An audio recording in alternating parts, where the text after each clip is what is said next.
ഇപ്പോൾ വിദേശ വാർത്തകളിലേക്ക് നമുക്ക് കടക്കാൻ നേരമാകുന്നു. ദക്ഷിണ കൊറിയയിൽ വിമാനം തകർന്ന് മരിച്ചവരുടെ എണ്ണം 62 ഉയർന്നു എന്ന വാർത്ത ഇപ്പോൾ വാർത്താ ഏജൻസികൾ പുറത്തുവിടുന്നു. 181 പേർ വിമാനത്തിലുണ്ടായിരുന്നു. ലാൻഡിംഗ് ഗിയർ പ്രവർത്തനരഹിതമായതാണ് ഈ അപകടത്തിന് കാരണം. വിമാനം റൺവേയിൽ നിന്ന് തെന്നി മാറി മതിലിടിച്ച് തീപിടിച്ചാണ് ഇത്രയധികം ആളുകൾക്ക് മരണം ഉണ്ടായത്. പി ജെയിംസ് വിശദാംശങ്ങളുമായി ചേരുന്നു. Good morning P James. രാവിലെ ഇത്രയും വലിയൊരു അപകടം ദക്ഷിണ കൊറിയയിൽ ഉണ്ടായി, സങ്കടകരമാണ്. തീർച്ചയായിട്ടും എസ് കെ എൻ, ഒരു ദുഃഖകരമായ വാർത്തയാണ് സംഭവിച്ചത്.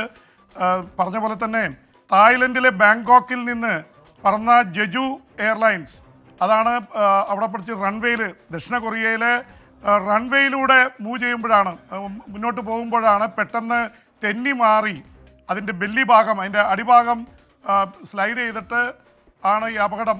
മതിലിൽ ചെന്നിടിച്ച് തീ പടർന്നു.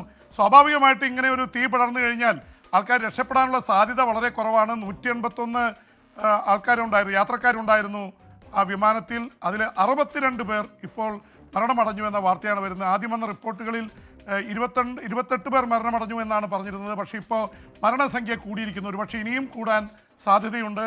അപ്പോൾ 181 പേരിൽ 100-ലേറെ പേർ രക്ഷപ്പെട്ടു. അവർക്ക് പരുക്കുകളുള്ള ഒരുപാട് പേരുണ്ട്. എന്തായാലും ഇതിൻ്റെ വാലുഭാഗത്തൂടെ ഒരുപാട് പേരെ രക്ഷപ്പെടുത്തുകയായിരുന്നു. ഇല്ലെങ്കിൽ ഒരു പക്ഷേ വിമാനം തീ പിടിച്ചതിനെ തുടർന്ന് മൊത്തമായി ഇത് കത്തി നശിച്ചു. അതുകൊണ്ട് രക്ഷപ്പെടുത്താനുള്ള സാധ്യതകൾ കുറവായിരുന്നു. പക്ഷേ 100-ലേറെ പേരെ അത്ഭുതകരമായിട്ട് അവർ രക്ഷപ്പെട്ടു എന്ന വാർത്ത ആശ്വാസം പകരുന്നതാണ്. പക്ഷേ 62 പേർ മരണമടഞ്ഞു എന്നുള്ളത് ദുഃഖിപ്പിക്കുന്ന വാർത്ത കൂടിയാണ് എസ് കെ എൻ. അപ്പോൾ ജെജു എയർലൈൻസ് ആണ്, അത് ലാൻഡിങ്ങിൻ്റെ ഇടയിലാണ് ഇത്രയും വലിയ അപകടമുണ്ടായിരിക്കുന്നത്. തെന്നി മാറിപ്പോവുകയായിരുന്നു. ഒരു പക്ഷേ ഈ ലാൻഡിംഗ് ഗിയറിനുണ്ടായിട്ടുള്ളൊരു തകരാറാണ് ഇതിന് കാരണമായിട്ട് പറയുന്നത്. ബോയിങ് വിമാനമാണ്, ബോയിങ് 737 വിമാനമാണ് ഇങ്ങനെ സംഭവിച്ചത്. അമേരിക്കയിലെ സിയാറ്റിൽ നിർമ്മിക്കുന്ന ബോയിങ് കമ്പനിയുടെ വിമാനങ്ങളാണ് ലോകത്ത് ഏറ്റവും കൂടുതൽ ഓടുന്നത്. പിന്നെ എയർബസിൻ്റെയാണ്, അത് ഫ്രാൻസിൻ്റെയാണ്.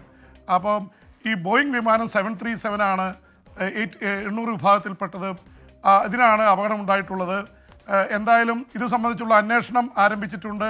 എന്താണ് ഇപ്പോഴത്തെ പുതിയ അവസ്ഥ എന്നുള്ളത് സംബന്ധിച്ചുള്ള റിപ്പോർട്ടുകൾ ഇനിയും വരാനിരിക്കുന്നതേ ഉള്ളൂ എസ് കെ.